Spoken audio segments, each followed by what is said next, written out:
নমস্কার বন্ধুরা, মাই হোমস্টাইল রেসিপিতে আপনাদের সবাইকে স্বাগত। আমার আজকের রেসিপি চিলি পনির। এটা আমরা রেস্টুরেন্টে তো খেয়েই থাকি। এই চিলি পনির ঘরে বানানো খুব সহজ, বাচ্চা থেকে বড় সকলেই কিন্তু খেতে এটি ভীষণ পছন্দ করে। চলুন তাহলে বানিয়ে ফেলি আমার আজকের রেসিপিটি যদি ভালো লাগে অবশ্যই একটি লাইক করবেন।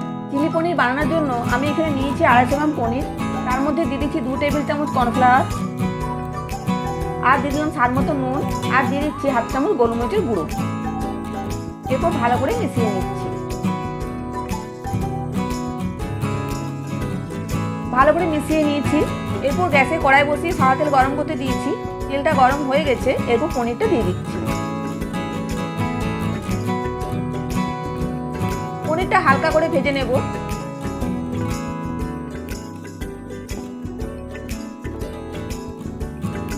পনিরটা ভাজা হয়ে গেছে, পনিরটা তুলে নিচ্ছি।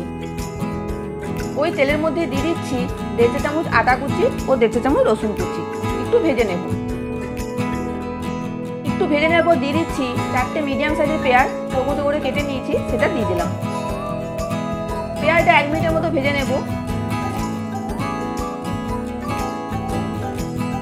পেঁয়াজটা 1 মিনিটের মতো ভেজে নেওয়ার পর একটি ক্যাপসিকাম আমি চৌকো করে কেটে নিয়েছি, সেটাও দিয়ে দিচ্ছি। আর দিয়ে দিচ্ছি 4টে কাঁচা লঙ্কা কুচি। এরপর আমি এটা 2 মিনিট সময় নিয়ে ভেজে নেব। 2 মিনিট ভেজে নেওয়া হয়ে গেছে। এরপর দিয়ে দিচ্ছি 1 টেবিল চামচ সয়া সস, 1 টেবিল চামচ চিলি সস, আর 3 টেবিল চামচ টমেটো সস।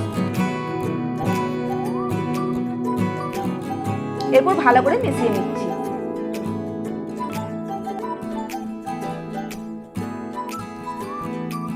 ভালো করে মিশিয়ে নিয়ে দিয়ে দিচ্ছি 2 টেবিল চামচ ভিনিগার।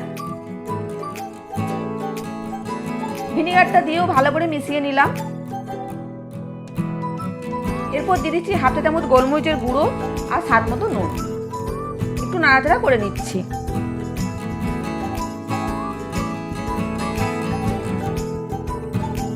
এরপর একটা বাটির মধ্যে নিয়ে নিচ্ছি 1 টেবিল চামচ কর্নফ্লাওয়ার, তার মধ্যে জল দিয়ে দিলাম।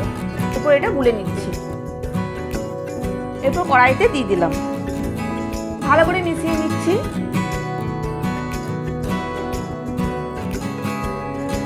এরপর এর মধ্যে দিয়ে দিচ্ছি অল্প জল।